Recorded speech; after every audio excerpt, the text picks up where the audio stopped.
Well, Rufus, tell us something. Tell everybody something about yourself. Well, good evening, everybody. I'm just glad to be here. I'm an entertainer slash educator, edutainer. When it comes to this art that we're doing, and just in terms of everything that's transpired so far at the beginning of this workshop, Liz has done a great job of engaging her audience, and it's something that you have to do as a performer. You can't just throw something out there and expect everybody to grab it. She's actually gone through, called everybody out by name, gone through each person and tried to get them to acknowledge or just go through. And if you're doing those kind of things in performing, that's exactly, how you obtain the goal of, you know, engaging that audience. You have to you give them something, you call them out, you make them accountable for their presence at what's happening. If you decided to click on, you signed up, that's one thing. That's just what happens when we deal with our audiences when they come to our shows. For some reason something got them there, but then now that you got them there, you have to go the step further. So I commend you, Liz, on the step further, as we've just just engage people, just saying, hey, how are you doing? I'm talking to you specifically. There's some kind of input that you can make, that now we're building this interaction, this go between you and me. Whatever's going to happen, it's been started, it's been initiated. So Yeah. just sharing in that is just me noticing what's happening and being able to use real life examples and put them into play. And if you do that throughout the thoughtfulness of whatever it is that you're doing as an entertainer, then that's what comes through. So I'm just one of the people who happen to do that pretty well. And, I'm glad to be a part of the forum. So, Yeah. as we go along with this, definitely have more to share. But that's just my take on it. And hello to everyone. So Rufus leads, as I mentioned earlier, a band called Dabimore Brass Factory. So it's really New Orleans-y style jazz, and I've seen the band play at different times. And I remember at that what's it called, the marketplace on the corner of Park and Center, and there Mount was Vernon Marketplace. you did it was a Mardi Gras show there, and so you had your whole band marching around in the whole. It's not one restaurant; it's a collection of little bars and different eateries. So he had his whole band marching around in that space, and it was a lot of fun. And then last year we had our Father's Day Jazz Fest, the Baltimore Jazz Fest, and yours was the last show, and we had a pretty good turnout for that event, and we had good weather. It was really nice, and he got everybody up dancing and grooving, and he didn't give up until he had them out there dancing and grooving to the music. And so it was just a lot of fun. We have videos of that event last year, which we couldn't do this year, but it'll come around again. Anyway, so I want to come back to something you said about keeping the audience accountable, but I'd like to go to Rodney, and Rodney, introduce yourself and tell us something about yourself. Well, hello, good evening. Well, it's almost evening. My name is Rodney Kelley. I'm a local guitarist, entertainer, been in the business on and off for about 45 years now. So I've seen a lot of different things, a lot of different changes. So I can only give it to you from my perspective when it comes to engaging an audience, what I have seen work and what I hear from audiences. So hopefully I get a chance to share that with you today. That's it. Okay, so I've heard Rodney play many times. His playing is wonderful, but also his costumes are awesome. So I think that's part of how you engage your audience. Look at Rufus, has always got some kind of interesting headgear on and some kind of like very colorful dashiki, and Rodney has a whole wardrobe of gold lame jackets and bright blue jackets and green jackets and hats, which are, I think, very engaging, even apart from the music. But I know one thing for me as a listener and somebody who's been in the jazz community for quite a long time, if I come in and the musicians see me and just nod or wink or say hi or something like that, that makes me feel good. It makes me feel like I'm part of the community. And the jazz community is small enough so that it can be a community. It's not like, you know, an arena of thousands of people where you just, as an audience member, you are totally anonymous. But even in that setting, I think you guys may have played in some of those larger settings. I'm sure you know how to engage even that very large an audience and create the sense of community. Well, from my perspective, engaging the audience starts before you play. We're not in the music business. We're in show business. So before you hear a note, you see me. And if we look at music and entertainment historically, especially in jazz, they looked good. You go back and look at Dizzy, you look at Bird, you look at West, you look at all of those that came before us, they looked good. They didn't come out looking like crap on stage with busted clothes. Let's get out of the jazz. If you go over to the funk, and I know my brother and I, Rufus, we both love the funk. Well, we go back to the 70s where it really got its heyday in, they had custom outfits. They didn't come out with anything. And it's a chasm between entertainer and audience. And it should be, because the audience are coming to hear, not only hear, but see us perform. So in this day of COVID, or even in the day of where clubs and things are shutting down, for me, I'm going to say that has worked, because it has opened doors where an individual can come in, maybe play his you know what off, and then another come in looking like crap. The individual that plays his you know what off will not get the same response. Now, I'm not just saying it from my perspective. I get this, and I hear this a lot from people in the audience say, we really like that band, but we don't like what they look like. Now, think about it. You don't have to be extravagant, but if I'm asking you to come into a club to pay $20 to see me, to spend money for drinks, to spend money for food, but I'm going to give you a presentation that looks like I just got off of a construction site, there's something. It really is. And especially your mega groups that are out there, bands, whether it's jazz, funk, or rock, but especially in jazz, they look good. The grunge thing came in the 80s, and they started putting other things in it. But your mega stars, they don't come off that way. So I have found, for me, and it's just a part of my personality, I like presentation, I like dressing up, I like to match my guitar and clothes, but people notice that. It's not for naught. It's not for naught that Rufus wears that hat. If I know him and I walked into a place and saw him, I wouldn't say he's part of the audience. Right. I say he's here for a reason. And if you want to step yourself above just what's normal, that plays a big part in engaging your audience before any note is played.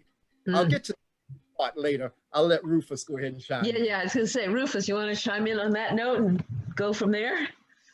Well, I mean, there's a lot to be said from that. There's something that I subscribe to, is that I can't be placed into a box. Now, there is some thinking that says you have to look a certain way. My grandmother says she can't wait to see me on TV dressed in a suit, because that's what she looked forward to at a certain time, that there was a standard that prevailed. I mean, when Rodney was talking about people with the suits, that's exactly the sort of where I start my thoughts, but it's more so on the lines of what happened with Parliament Funkadelic in their beginning days, where they were a doo-wop group. They were a barbershop quartet. They dressed the part that everybody said was the part. And see, the problem is what is, who is everybody? Who is who's at the door to say what is what? At a certain point, they got to the place where they couldn't keep the suits clean on the road. They couldn't keep everything looking exactly the same. And what sprung out of that it was right around the time of the hippie movement, where people just were learning to express themselves, and out of that became this entertainer expression, where Rodney says, like I do, I wear my hat, and it's a part of my performance. And every time I perform under that, you know, and I work on the brand of myself in that respect. But in terms of the box, I mean, you know, even if I look like a clown, I'm going to be the clown that's playing his, you know what, off or whatever in the situation. But, you know, it's like, you still, like you're saying, if somebody's paying $20 to come to a show, that doesn't mean go cut the grass and do yard work and then walk right into the door and skip sound check. It means that you're making time out for the presentation. You should be thinking about your audience first in terms of what the expectations are. You've taken the chance to sacrifice your future, or your, you know, like what one says is the safe future, to go into this craft of music. And music by itself doesn't pay all of the bills that one would expect it to do. So the sacrifice in itself is where you're doing something that somebody else can't do. They, you know, a doctor may not, you may find, you know, a doctor here or there that plays an instrument, but not all doctors do, because they've taken time out to go to medical school to do the research, to take the classes. So they couldn't sit around and strum on the guitar. They couldn't sit around and go to the bars and you know, just sit and go to jam sessions. It just wouldn't be practical because of the sacrifices that we made in that stance. It's just that we're constantly working in this craft. So it's like, what do you mean? You think about the audience? You have to think about the audience, because if you don't, you're not going to eat. And you're not going to get what you need out of it. And if you're not thinking of it in those terms, you're just going out there going through the motion. There's a term I hear all the time: you're just passing gas in a hurricane. You know, if it's not to make any kind of impact to anybody. Let me ask something. Maybe turn the conversation a bit in a different direction, although the same topic is. And I wrote an article on this a while back in the Baltimore Jazz Alliance newsletter, in terms of how much during the performance, how much are you talking to the audience? And I know performers that will sit there and yap and yap and yap and yap, and at a certain point I said, just shut up and play the music, please. And then sometimes it's like they're up there and they don't, audience? What audience? We're playing for ourselves. So there's a happy medium in there. Would you like to talk about that? I'll take it if you want it. We can both, because I think we're going to come at it two different ways. Okay, Rodney, you this time. Okay, talking to the audience. I judge each audience differently. When I go in, one of the first things I do when I go into a place, especially if I haven't played there and it's a new audience, I'm looking and I'm judging ages. Because a lot of the music that we play is generational. And what I mean by certain generations or certain people demographics act and respond differently. And so if I'm going into an audience who knows who I am and they are already there to see me, it's easy to converse with them. If I go to an audience that has no clue, I'm looking for that person or persons I can single out and bring them into the fold. All I need is one. When I get that listening ear, then I'm going to get listening ears of others. And depending on the place, again, when I have a smaller venue, I want to make it intimate. I want to like I am talking directly to you, even though I'm talking with my instrument.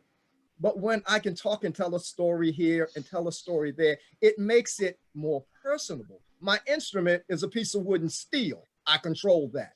But my speech, because we are created, we talk through words. That's how we communicate. Our instruments are an extension of that. But if I can talk to you or somebody in that audience and bring them into that fold when necessary, I always do that. But you don't do it too much, because they don't just come there to hear you yap. Like you said, they come to hear the music. But sometimes it's necessary. Sometimes talk can bring down a barrier. Case in point, I just played in Pennsylvania, Hanover, about a week ago. And as I'm driving up, all I see is the Trump sign. So I know the territory I'm in. I get in there and it's an all-white audience and I'm the only Black guy in there. And so with the social distances, people are a little further away. They don't know me, I don't know them. So it's a checking out of each other. So when I go into this dialogue and I say about how the world is divided, and then I play the song, What a Wonderful World, that's breaking down things. It's not just he came at me with music. I says the world is divided, but music brings us together. What I hear moaning out there, yeah, that's right. I've broken down a wall that was there. And so sometimes it's necessary to talk to the audience, and an entertainer should be able to judge that. Okay. Rufus?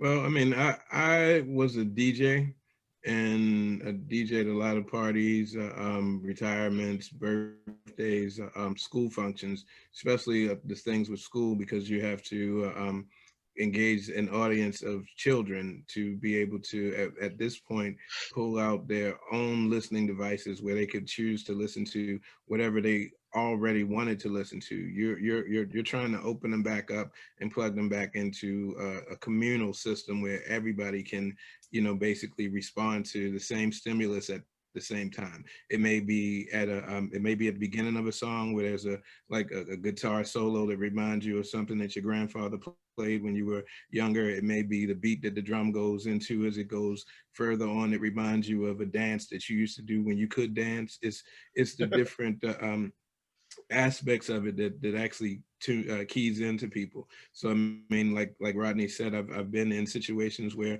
I may be the only person of color in the room, and then I'm the one who's responsible for the musical picture that's being painted at that particular time, whatever if it's gonna crash an event, or if it's gonna make the event the best event possible. Because as we musicians know, music is sometimes the last thought of any engagement, but it's the most important piece to the puzzle. You can't just put generations of people in the same room without something that runs between that connects everybody. And if you find, I mean, I've done a show where it was two bands. First band was a young kid, young white kid, and he had his support, but his support was his grandparents in their entire retirement community.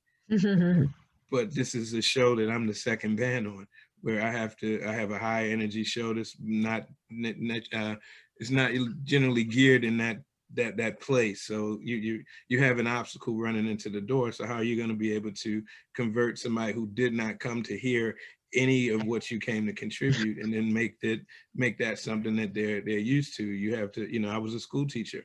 I'm reverting to all of my lessons from day one, and through all the jobs that I've worked, through the experiences, through the shows you watch on TV. You're just a person who's adjusting to what's happening around you, and you're just making the best of it. You should be, as the artist, somebody that people know as the life of the party, no matter what band you're in, whose band it is, whatever it is. It's like, fun. oh yeah, it's Make like, it hold up. fun. It's not gonna work unless Liz is here, because Liz does this music thing. That's you're the that person to your group, and I'm the that person to this group. Rodney's the that person. Everybody on here is they're the that person at some point in time. But you have to understand that you have a responsibility as the that person, just to do what it is that you do, to read a room. Go ahead. I'd like to ask, we have 4 participants here who I know 3 of them are musicians, and I don't know John Pritchett if he's actually here. All I see is his name. But would any of Renee, Terry, Bob, would you like to ask Rufus or Rodney a question, or is there anything that you'd like to share with us about your experience as musician entertainers? Liz, I'm sorry, but I'm simulcasting between two videos. Oh, okay. So I'm kind of listening to 2 things at one time. I'll That's why. you. What about you? Yeah, sorry about that. Bob, do you want to add anything or ask a question? Let's see. Okay. Can you hear me? Yes. Okay. Maybe this is because I frequently play for middle-aged or older people.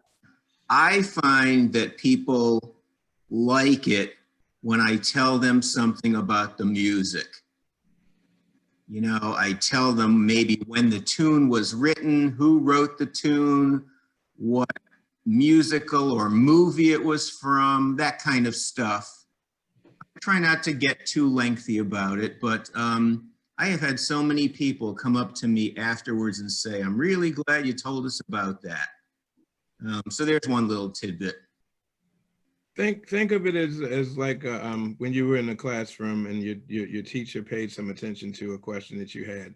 It's the same difference as you as a performer being the center. It's like you may not be able to know each and every person in the room, but each and every person in the room now has some kind of knowledge of you. So that impact that you share, if you're telling them a story about something, it's something that's tangible about your performance. And basically that's what everybody is looking for. How does this connect to me? What is, like sometimes if I can just get somebody to put their hand in the air, to move around, to do something in a circle as opposed to what they were already doing, it had an impact. I used to be a middle school band director, and before every concert, whatever the date of the concert, I would tell every person in the auditorium to stand up. Then I'd tell them to turn around and right where they are in a circle.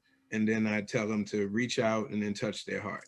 Then I could say that on this day, some words that were said to you raised you out of your seat, they turned you around, and your heart was touched. So if you've gone through all of the motions, then it makes it much easier for you to relax and be a part of what's going on.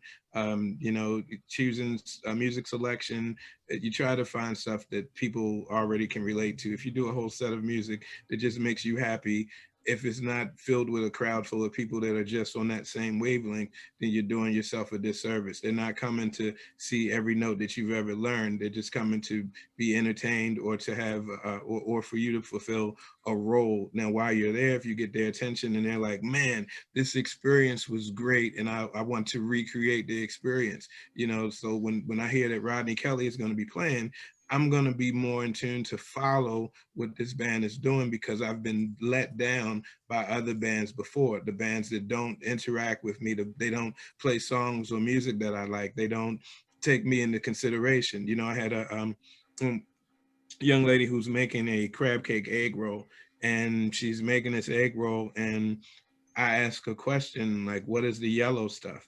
And she refers back to me. She says, are you serious? It's corn. And I'm saying, there's no reason for corn to be in a crab cake. And she's like, it's there so it can add some crisp. I said, put a shrimp in there or something. But why would you put something out of, I said, so is there a non-corn option? She's like, no. So her shutting down and not being able to be open to any, whatever that criticism, is also a reason why I'm not going to follow this person. I'm not, it's like, so, I mean, everybody's not going to like everything you do. They're going to see me. They're going to be like, why is this guy not wearing a suit and tie? And they may not be ready for what it is I do. Then I may come on a gig on a suit and tie. And they're like, are you the same guy that didn't have, I mean, it's like, why would you think that we have to be in some kind of box? I'm just here to entertain you. And I want you to be a part. I want you to have fun. I want you to walk away with a memory. I want it to be more than I just got dressed. I could barely put the shoes on that I'm wearing.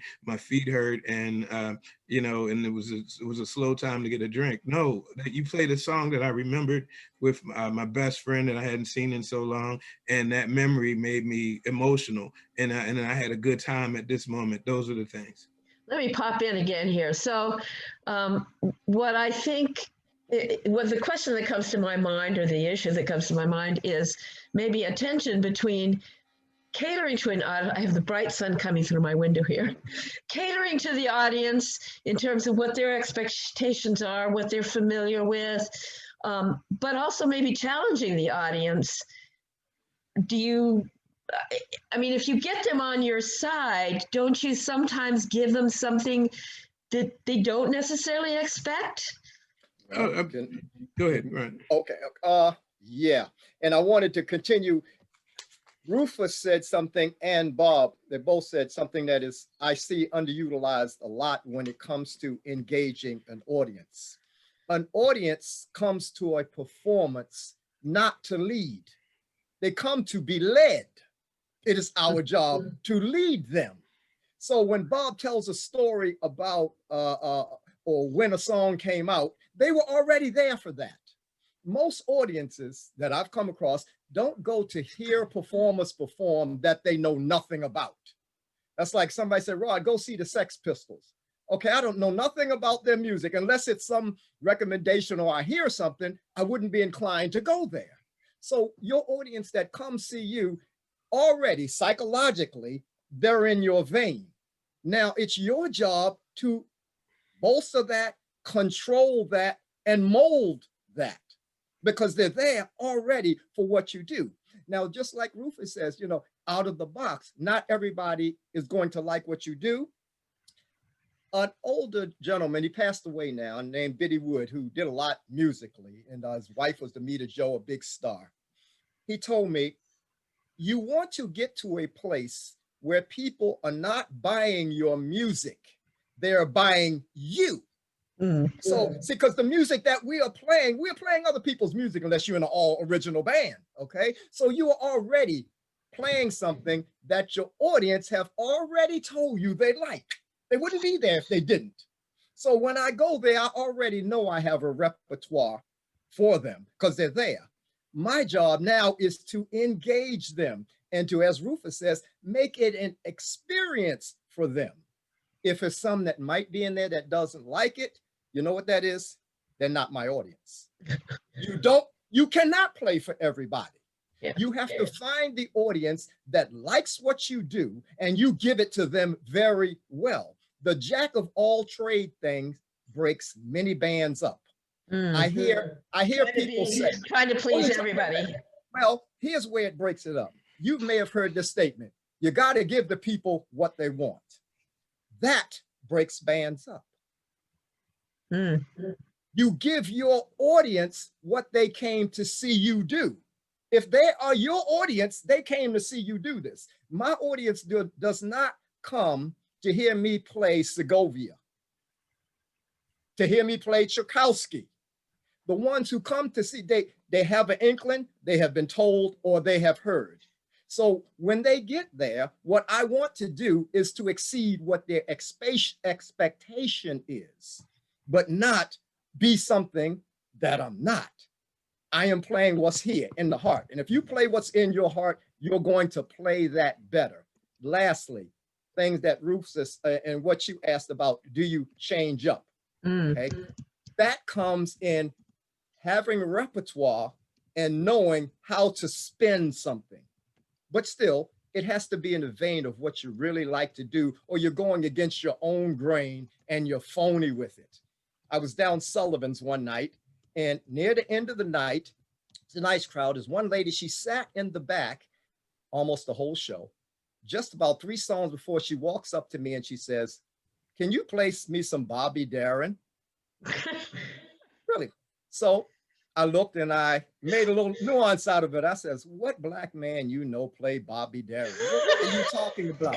And she laughed, but that was for a point, because as she turned around to walk away, I said, "Somewhere beyond the sea." I've already booked. See, you've already told me what you like. Now it's my job to bring you into it. So having repertoire, I went and played that song. She turned around and threw $50 in the tip jar. I knew who the audience was coming into that place, what they may want, and if I have something that can do that. And I've seen good entertainers do it, but stay in their vein, like my co-host Rufus. I listen to him do the brass. I listen to him do the funk. It comes out genuine. It doesn't come out as he's trying to do this because somebody else in the audience. What he does is what he does, and he does it well. And that's what makes you successful, in my opinion. But you did sing a Bobby Darin song for this woman. I love Bobby Darin. Because see, that comes in having repertoire. When I'm 62. So then that means I've been listening or have music over 80 years, because when you're young, you're listening to music of your parents. So I heard that. And there's something about music that gets into the human psyche. A good song is a good song across generations. I have played Girl from Ipanema to a rock audience. There's something about that song that grabs you. Play Motown for I've played Motown for a hillbilly audience, and they loved that song. it's something about a good song that crosses over lines. So I know what those songs are, how to get them, and I find somebody that's going to like them. All I need is one. Once I got you, I got you. Rufus? If you say all you need is one, I mean, I make the point of, you know, like if you like, I play at Keystone now, and my goal is not so much the audience as it is the workers. If I can get one of the bar staff, the waiter, or anybody who's there every night with the different kind of music that they receive to dial in, then that means that if that's my target, then anything that falls below that is already going to get, you know, all of the benefit of that. That's how you work. I heard a long time ago the way to keep a steady gig is to if the wait staff likes you. Yep, it works. It works. Oh, no, believe me, it works. I play at a place in Virginia called Blackwall Hitch. And the audience, the waiters and the staff says, "Oh, you pump us up so much when you come here." Now the manager comes back and say, "You know, you make my staff feel good. They work even harder." Yeah, so that's part of your audience is the staff at the venue. So I would like to ask if Terry Coker has a question to ask or an observation or experience you'd like to share. Terry, you there? I think some are between this and Todd's session, I do believe. Yeah. Okay, yeah, I think some people are going back and forth between one session and another, but we are recording this, and I should have mentioned it at the beginning. If there's anybody who is opposed to being recorded, I'm gonna shut it off, but hopefully we want to be able to share this with other people who went to other sessions but would like to hear this session. So we're well, I mean, I'll just jump in with some more that I was thinking on Sure, you know, please. it's just, I mean, we are excellent at something called getting tips, and because of you know, I don't badger my audience. I talk to them in a way that walks around with that encourages them. big basket. And Well, you've seen me do that in another capacity. That is the you know, as a host for Clarence Ward's Jazz Jam session, and you know, that gives you know, a thought that he's in a position where he is playing and performing, and I come in as a support there where I'm able to speak to the audience. I'm able to remind people to do certain things, and those kind of reminders are what helps to fund or to keep things moving in a way that they wouldn't. That's again a part of the audience, engaging the audience. Is if you're not able to speak, that's not your forte. You can't use it as a you know, a crutch and say, well, nobody's going to get talked to. You know, if you have a drummer that's on the gig that can do those things, you know, we can't let jealousy and things like that get us in a position where we start to, you know, we don't get the engagement that we're looking for, because I just wanted to be my name on this flyer, and it's you know, it's my picture this time, and if it's not me, then you know, blah blah blah. So you've now you're not going to engage anybody because you're on there trying to do your own show where it's just, I'm going to play this music that I'm worried about these songs on the set list, and it's going to be this, and I'm the boss. I mean, I watch it on, like I say, I watch a lot of Netflix. I'm watching Chicago Fire right now, and watching, you know, how they break it down between the lieutenants, the captains, who has bugles on the collar, you know, so you can't talk to me a certain way because I've been playing music in this town forever, and since I say how it goes, young man, and you can't be playing and saying these things and doing it this way, you know, that's got to go, because that's not who's paying bills, that's not who's buying, that's not who's coming, that's not who's supporting. If you're not thinking about it in this terms at all, see that even if it's not money for you, it's money for the person who's opened their doors. Every bar owner I've ever spoken to has mentioned to me in some form of conversation that there are lights that need to be paid for, that there, you know, that there's bar staff that needs to be paid for, that there's security guards that need to be paid for, and they don't care what it's sound man. They don't care what songs it's sound man. I've been my own sound man for so many years. What's that? What's that? Lugging and carrying equipment and being the first and last person, just so we can, you know, we can get that $35 at the end of the night or whatever. But what I'm saying is, you know, you have to take all that stuff into, you know, factor it in. you know, if their only purpose is to make money, if you can get the people in the building, the more people you get into the building, the better the engagement is. That means that if you have a 4-man band and each person in the band has invited 10 of their friends, those 40 people that you have now in the venue are in support of you, and they have more of an effect on people around them to do like them. So if everybody is cheering on when somebody is performing, oh, maybe I'm missing something. I should be saying something too. Oh, I see everybody getting up and dropping money in the tip basket. Oh, I should be dropping money in the tip basket. That's also a big part of engaging your audience, is stacking the deck in your favor. Well, you know, if you're seeing the audience with some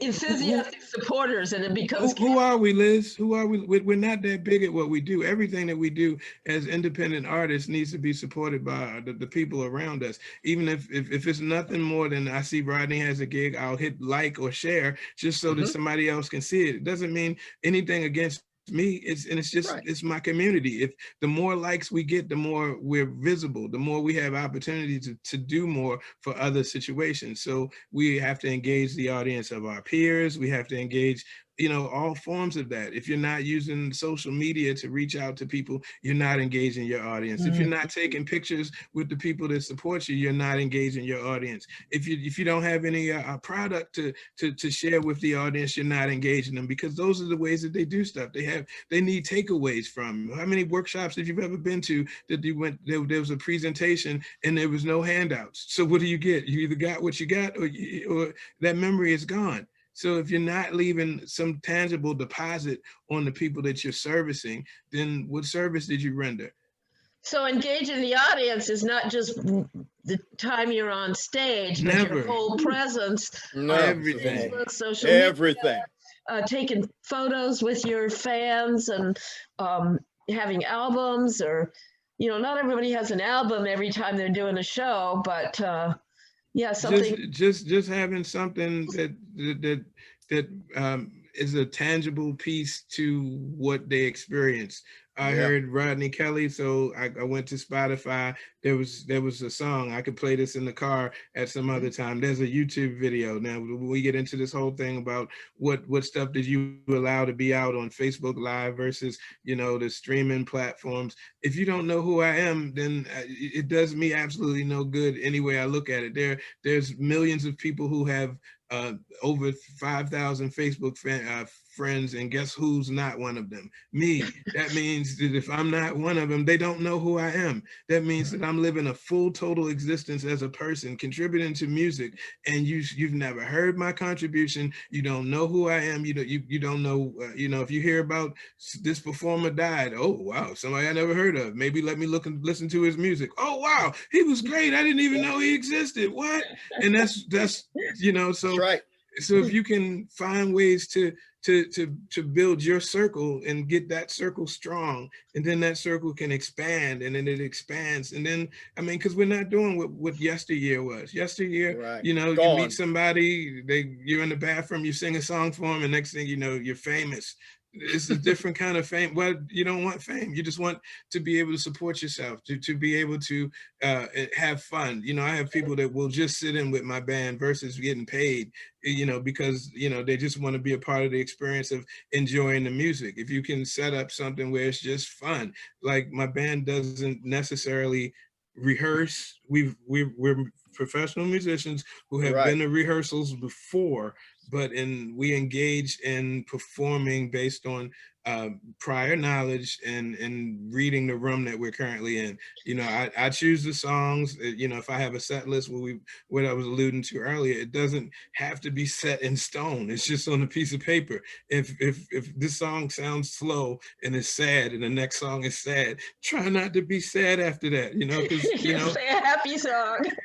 change it up, because it felt like it needed to change. Yeah, when you wrote that set list down, when you were in your mind thinking this song is going to go great, this next one is going to go into this, and then I can see. But I visualize my shows. I try to you know, because I feel like as the Changing the conductor, texture over the. yeah, but the as the set, yeah. conductor or the director, my job is like, you know, it's like that is my instrument, making sure everybody does their job and that I'm able to do the next job and being able to work that craft. I've tried to learn to be in that role where no matter what position I play at, who I'm playing with, I can bring something out of them. I can teach a song on the spot. I can perform. I can engage whatever audience I'm in front of because you practice towards that. You try something little, you put it in your bag and you keep your bag with you. You don't have to use everything in your bag every time, but when it's time to use it, you're ready to use it. You know, if, you know, Michael Jordan doesn't dunk on every shot, but when it's time for him to jump up in the air and do what was needed, that's what you do. Go ahead. I'm sorry. I just wanted to throw out something else here, going in a somewhat different direction. I'm sure you've all played like a wedding gig or a private party or a reception, or it's a private gig. And there's a whole mix of people there that didn't like buy a ticket to hear your show, but you're the music. Is there, do you just play your music and, walk away with your check or whatever? Or is this a situation where you feel like there's a way to engage the audience, make that kind of personal connection? Well, or are you just sort of laying back? Think about what you just said, a private gig. They've hired you for a private gig. They already know what you do. The person who hired you does. Yes, they hired you for a reason. Okay, so if I'm having, say, a big party and I want to hire a band, most people ingratiate themselves, or as they would say in the other way, birds of a feather. They are around like-minded people. I'm not going to go out and hire a whole bunch or have a party with a whole bunch of people that's vastly different from myself, especially if it's a private party. It may be friends and family. So there's a common thread already running through there. So when I go into a private party, I know they've hired me because of what I do.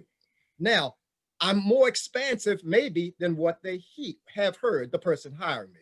So I may go in there, and as I said earlier, I'm looking at ages. Oh, okay, that person maybe. I know what's going to get there. I know what's going to cross boundaries ethnically and age-wise. So then I have a repertoire that I can, as Rufus says, you don't have to pull out everything. So, for instance, I may be in a place and I'm known as playing a lot of jazz. Okay, that's well and fine. And I see some sitting over there, they may look like they're from the 60s. I can go and play Hendrix. I know that's going to get you. I already know it because, see, that's your generation, that's your genre, that's what you came up on, that's what you listen to. Or we can go over the little old lady sitting in the back and I can play some Sinatra. I know that's what you're going to like. A good song doesn't die. So if you have the right tools, you can apply the right tools to any situation to make it a winner. If you're in a box and you only do one thing, you may have a problem. You may have a problem. That's the least of the thing. But as our concept here of engaging the audience also has to take in repertoire, who you're playing for, and how you can present that. There's a level of responsibility that is usually covered up by anonymity. If I'm in a position where you know who I am, then I can't just slide out and just get my check, like you said, because now they know it's me versus, somebody who they don't know who it is and they're in for a one-off. There's a lot of cats around town that are one-off people that'll talk to a club, that'll get get whatever the money situation is, and they're only going to play one time. They could care less about what happens there. They're off to the next location, and that's just the kind of person that person is. So the people that are really into doing what they're supposed to do are going to be brand sensitive. So you know that you are a brand. So, you know, whatever Liz is going to do, that's what Liz does, and that's what they're expecting. So that's what you give. There's some people that don't know what to expect. So here's your job interview for future gigs. If you're not thinking on every gig about how to get the next gig as a musician, you're doing something totally wrong. If you're going through the motion just for the one gig, you're not helping yourself, or, you know, that whole mentality, you know. I mean, I can say that I've been in places where people don't tip, and they will tip my band. I'll ask for the tips and they'll give me tips. I've done, you know, as good as like $1,800 on a, you know, on a day of, you know, just soliciting people who've never heard, and just, you know, enjoyed the presentation that we gave and gave them something to, you know, to be happy about. People So you're don't. talking about on a private gig, you would ask for tips? Yeah, we ask for tips in most situations because you're not really paying us for our services. You're paying us for our time. And if somebody appreciates the, you know, the levels that we've gone to perfect our craft, or whatever it is in certain instances, you know, it should be a given. You shouldn't walk away from a situation where somebody has dictated to you that you're only worth $100 a man. And, you know, my equipment, just to get you know, half of the stuff in the car wouldn't even come to these terms. You know, it's like, that's ludicrous. It's absurd. You wouldn't say that to a doctor. I had a plumber come to the house and to put on what do you call it, the caulk. He said, you can caulk it yourself, or I can caulk it for $250. And we're talking about a little small circle about this big. He was going to put a bead of caulk around, but because of his profession, it requires that it's going to cost hundreds of dollars to do a small service there. Here we are transposing music because the person who started singing the song is in the wrong key. And, you know, you're making things happen and keeping the flow of the party. You know, you got people instantly mad at you if you play or sing a wrong note, where you know, it's not even that serious, but yet they won't give you an honest wage for what you've done. So we, you know, that's how I think of it. It's not that it's a you know, how dare us come and ask for more money. No, how dare you not even think that we were worth it in the beginning. We'll take the gig, but we're gonna, you know, there's people at this gig that have nothing to do with our contract, and we're glad that you know, they got a chance to get a little bit of this. Now you got it. If you liked it, you know, support it. You know, like, you don't want this to go away. Sometimes I say that what helps our job is the people that don't do it very well, because they give you something to, you know, so now you can measure it. Like, man, I had this experience. This band was awful, and I know what awful is now. So I know that everything that I see is not exactly the same. So Terry's back with us, and I would like to invite you. We only have a few more minutes, and then we're going to have to stop. But Terry, if you had a question or an observation that you'd like to share. What they're saying is point on. I believe in communication is a thing. If you don't communicate with the audience, whether it's before the gig, during the gig, and after, it's pointless. And I've watched Rodney and I've watched Rufus over the years, and I've learned from both of them. You know, I've played with Rodney many times. I've played with Rufus also, and I've picked up things from them. And I think we have to educate ourselves by the people that are doing the thing right. And you have to pick up things from everybody that's in this business, because we're all in the same game, but there's so many people out here hurting right now for something good, especially now with this COVID thing. And I think maybe in a year or two, something's going to really spark, because people are going to be very selective, because people now are creating off of these times and creating music, write music and doing things. And hopefully in a couple of years, it's going to all show, you know, after all this is over. So I want to commend them both for their input today. It didn't look like a lot of people on here, but a lot of people needed to hear some of these things, because when I hear people, I always listen to see, do they know the tunes? Do they know the history behind the tunes? A lot of times they don't, you know, and a lot of times you don't leave really fully educated about the song you might have heard. You might have heard it and enjoyed it, but you don't know anything about the background, how it was written, why it was written, or anything. So commend both of you all for your input today. Yep. Well, I have something to share with this group, because Rufus, I enjoy seeing him playing that horn. and Rodney Kelley. When I first started coming around, he was the one that I was following around all around town. You remember that, didn't you, Rodney? Oh, yes, I used to come down the basement. Now I don't see my girl no more. She's a big star. Yeah, you know the time's changed. And then Terry, just with what he just said, he was always like teaching a lesson. And that's what I love about you, Terry. So all three of you I'm only seeing 3 pictures at one time. Because I don't want to leave anybody out. Even Liz, Liz, the way she puts herself out there and play, I always love people who can play an instrument, like Bob Jacobson. So y'all give me some inspiration and courage, And I just want to say I appreciate all of you guys, and I really miss you, Tyree. I haven't seen you in so long. And, I'm and here. you I'm too, here. Rodney. You too, darling. You too. Yeah. This too will pass. Huh? This too will pass, and we will all be together again. Yes. I'm so glad y'all came on board, and this was a really good session. Yes, I've been sounding out different. I have 2 machines going on at the same time, so I'm kind of talking on one end and hiding my face on one end and coming back. But I am hearing you guys, and thank you for coming out. I just want to put in a plug here as we wrap up for the Baltimore Jazz Alliance that has sponsored this whole conference, and we've had the Baltimore Jazz Fest last year. We actually do a lot of different activities. So if, I don't know who's a member and who isn't a member, but if you're not a member, it's a mere $25 a year for membership, and you'll get our quarterly newsletter and help to support our efforts to support the jazz community.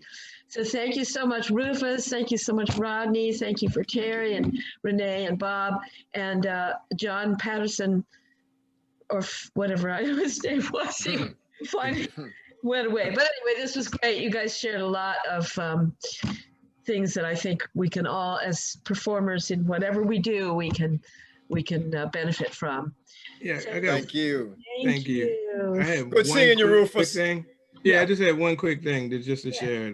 Chadwick Boseman played James Brown in the Get On Up movie, and there's a scene where Maceo is in rehearsal and he's playing, and they're trying to fit a figure in, and James is telling him to put it, to drop it on the 1, and they get all into this whole situation where he's explaining that everything that he's learned in school is telling me that I'm supposed to do it this way, but then the whole rationale behind it is, does it feel good to you?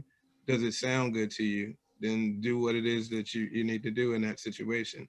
And everybody is great at what they do. Just think about your audience. Think about how the audience is your blood, that they keep you working, and if you respect them, then they'll respect you in return. These are little things that you can take with you just to be able to continue to take it to that next level. The next level is the very next gig. It doesn't mean that the next big gig. It's just to continue doing what you're doing. That to be asked back, as my college professor Melvin Miles would always say to us in jazz band rehearsal, to make whatever your performance good enough that you will be your presence will be requested again. Yep. Yeah. Amen. That's what I said. Amen. Thank you. Oh, check us out. We're every first and third Thursday now at Keystone Corner, doing the New Orleans style brass band. Please come out. If it's $20, but you're talk to me. We'll work it out. If you want to come in, please come into my class called My Show and sit down and enjoy and be a part of it. That's what that's the best thing I can do to share with that. Yep. Wonderful. Awesome. Thank you very much. So have a good evening. You Bye too. all. Take care, Bye, guys. you all. Take care.